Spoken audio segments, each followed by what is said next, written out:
Chapter 59. The Will. As soon as Barrois had left the room, Noirtier looked at Valentine with a malicious expression that said many things. The young girl perfectly understood the look, and so did Villefort, for his countenance became clouded, and he knitted his eyebrows angrily. He took a seat and quietly awaited the arrival of the notary.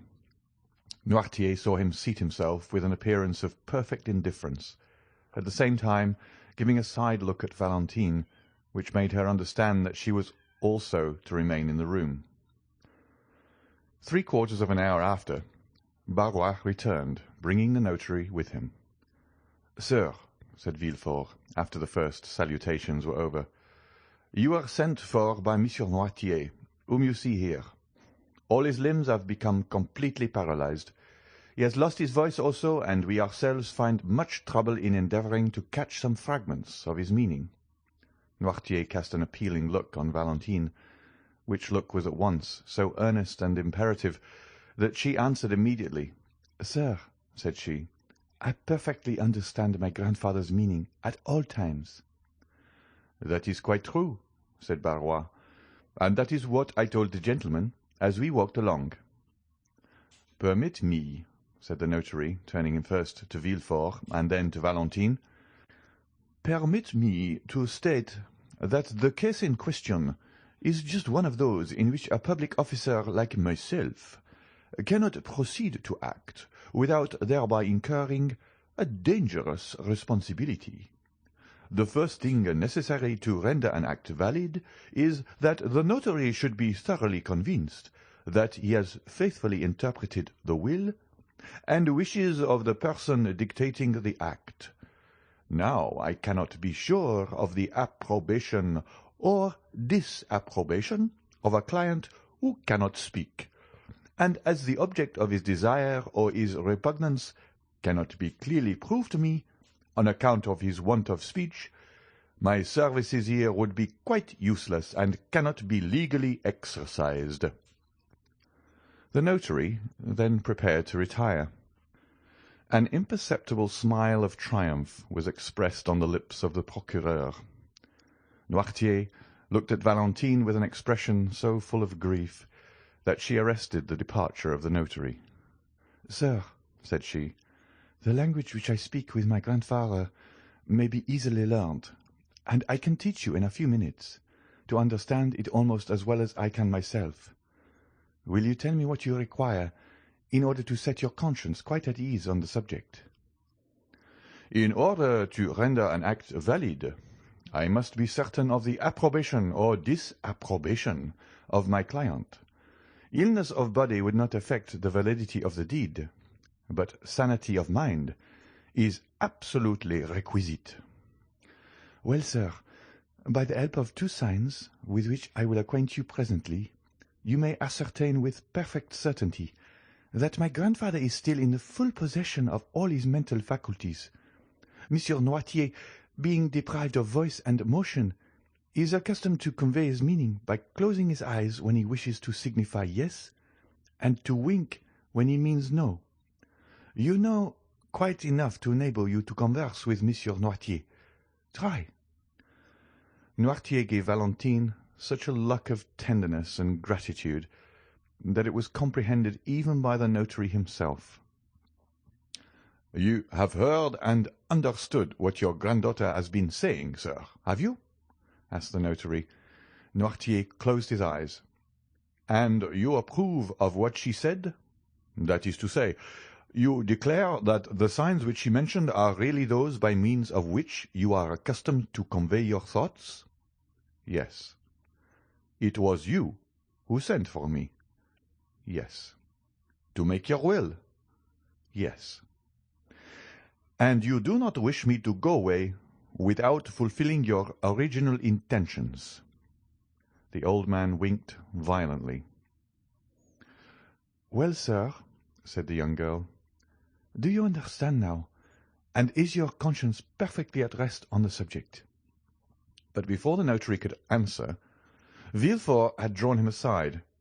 "Sir," said he, "do you suppose for a moment that a man can sustain a physical shock such as Monsieur Noirtier has received, without any detriment to his mental faculties?" "It is not exactly that, sir," said the notary, "which makes me uneasy, but the difficulty will be in wording his thoughts and intentions, so as to be able to get his answers." "You must see that to be an utterly impossibility," said Villefort. Valentine and the old man heard this conversation, and Noirtier fixed his eyes so earnestly on Valentine that she felt bound to answer to the look. "Sir," said she, "that need not make you uneasy, however difficult it may at first sight appear to be. I can discover and explain to you my grandfather's thoughts, so as to put an end to all your doubts and fears on the subject. I have now been 6 years with Monsieur Noirtier, and let him tell you if ever once during that time he has entertained a thought which he was unable to make me understand." "No," sighed the old man. "Let us try what we can do, then," said the notary.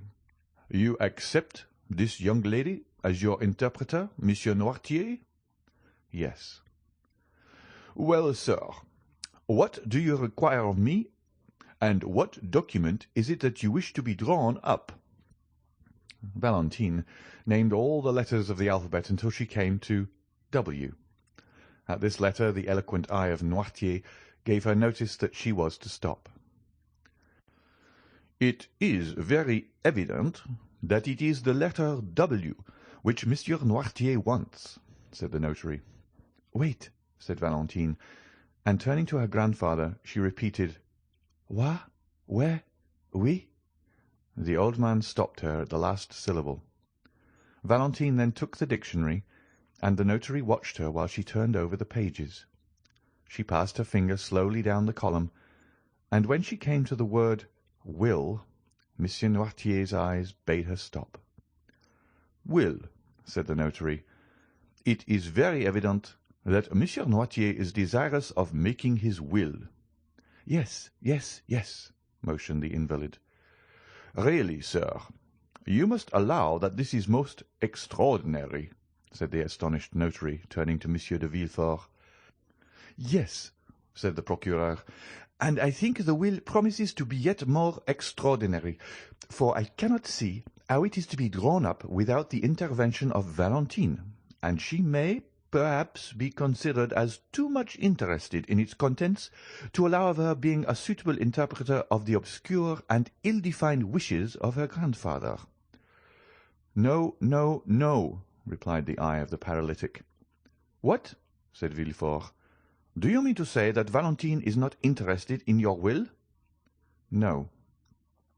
"Sir," said the notary, whose interest had been greatly excited, and who had resolved on publishing far and wide the account of this extraordinary and picturesque scene, "what appeared so impossible to me an hour ago has now become quite easy and practicable, and this may be a perfectly valid will, provided it be read in the presence of 7 witnesses, approved by the testator, and sealed by the notary in the presence of the witnesses.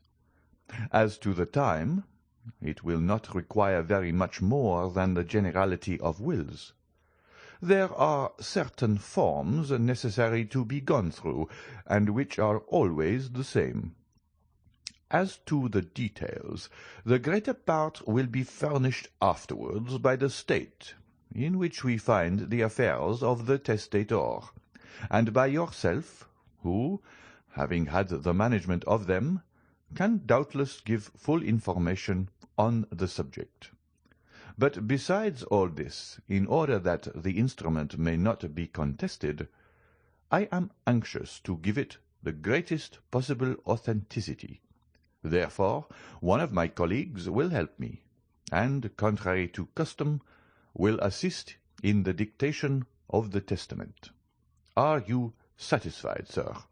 continued the notary, addressing the old man. "Yes," looked the invalid, his eye beaming with delight at the ready interpretation of his meaning. "What is he going to do?" thought Villefort, whose position demanded much reserve, but who was longing to know what his father's intentions were.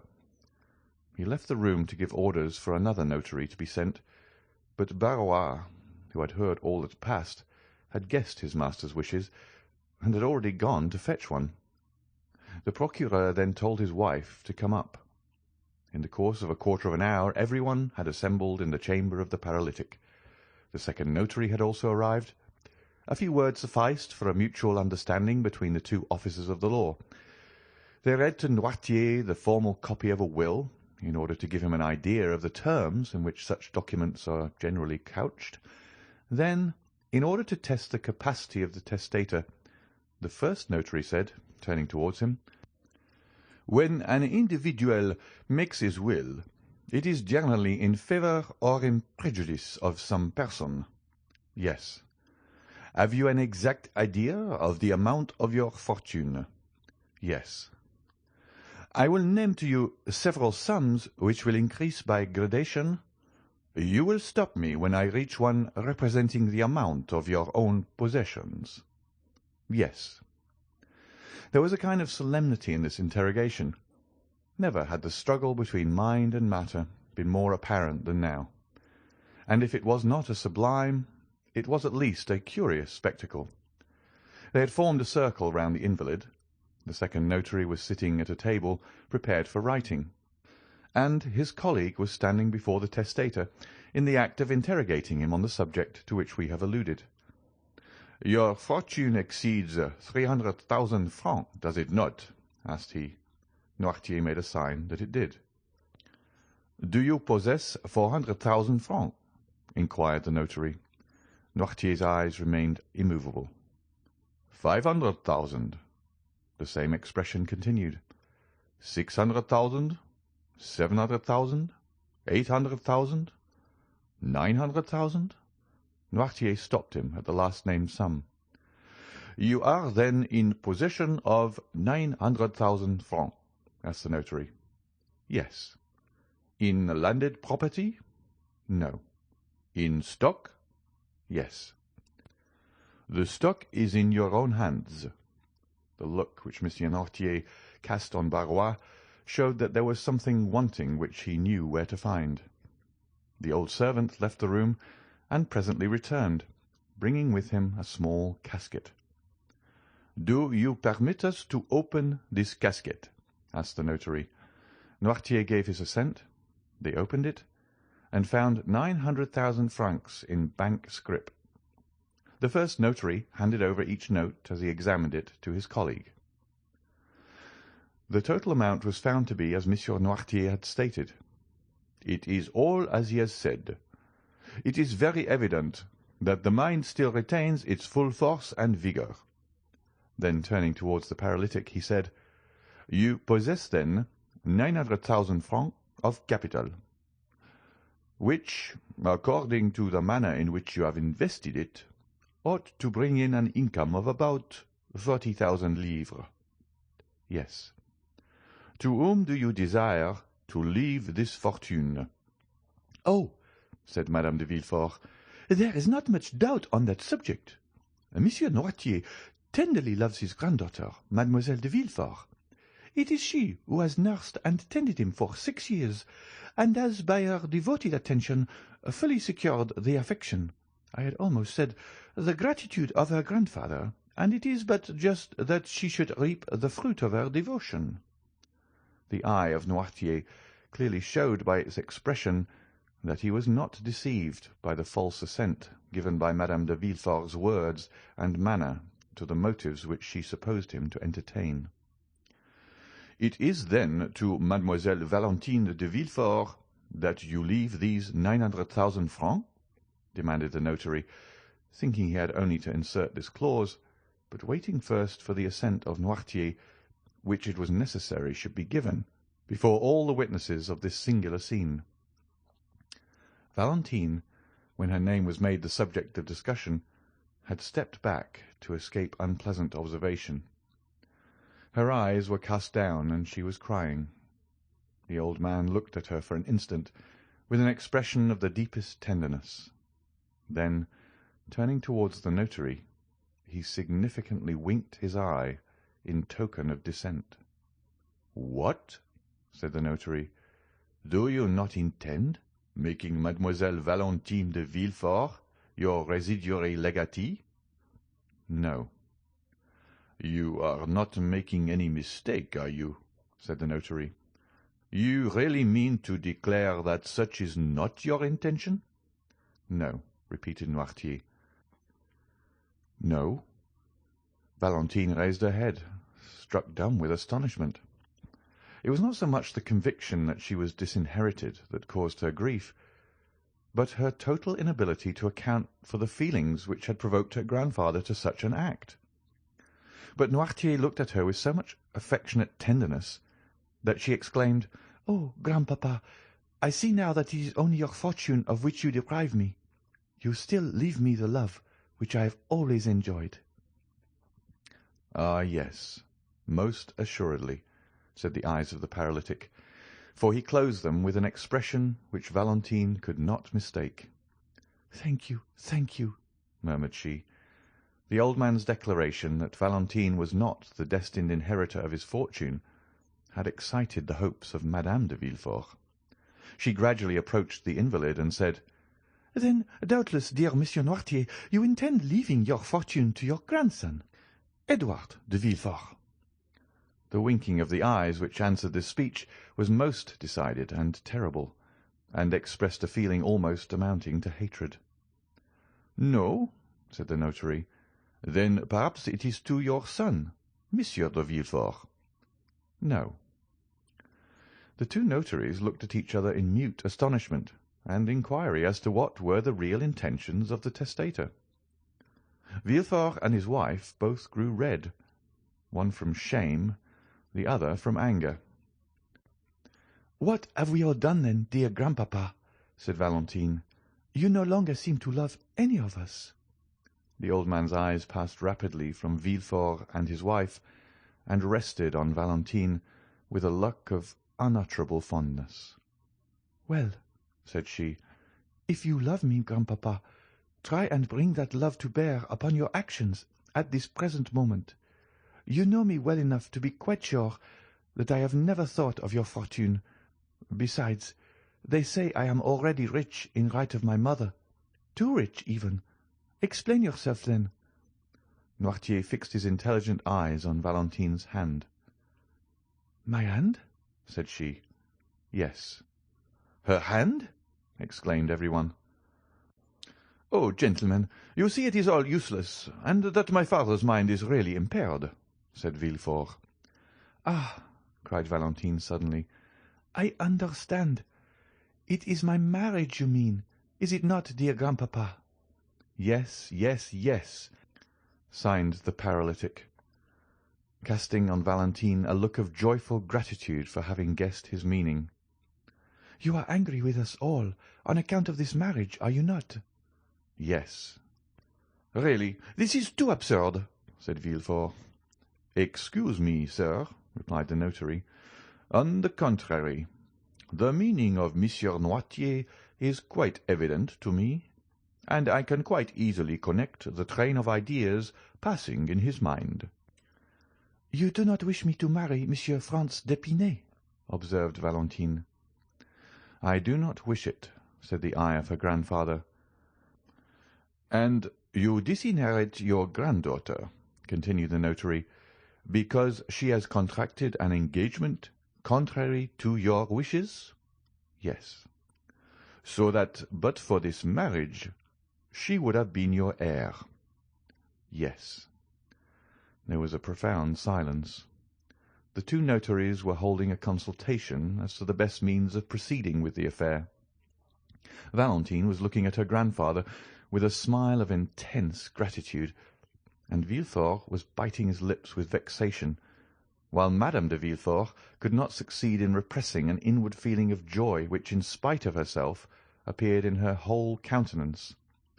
"But," said Villefort, who was the first to break the silence, "I consider that I am the best judge of the propriety of the marriage in question. I am the only person possessing the right to dispose of my daughter's hand. It is my wish that she should marry Monsieur Franz d'Épinay, and she shall marry him." Valentine sank weeping into a chair.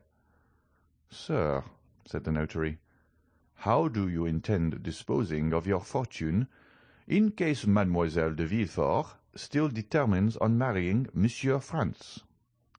The old man gave no answer. "You will, of course, dispose of it in some other way?" "Yes." "In favor of some member of your family?" "No." "Do you intend devoting it to charitable purposes, then?"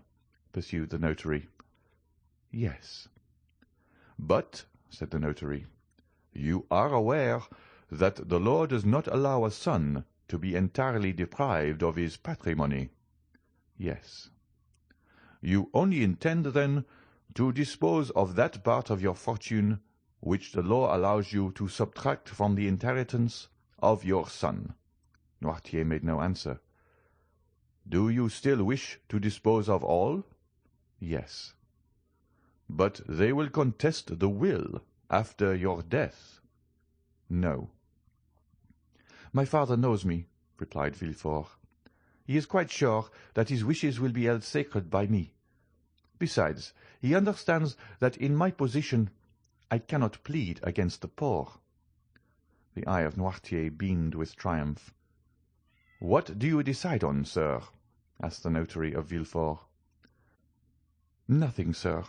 It is a resolution which my father has taken, and I know he never alters his mind. I am quite resigned.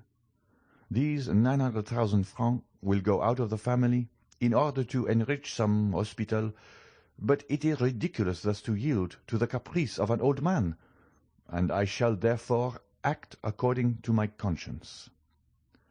Having said this, Villefort quitted the room with his wife, leaving his father at liberty to do as he pleased. The same day the will was made. The witnesses were brought. It was approved by the old man, sealed in the presence of all, and given in charge to Monsieur Deschamps, the family notary.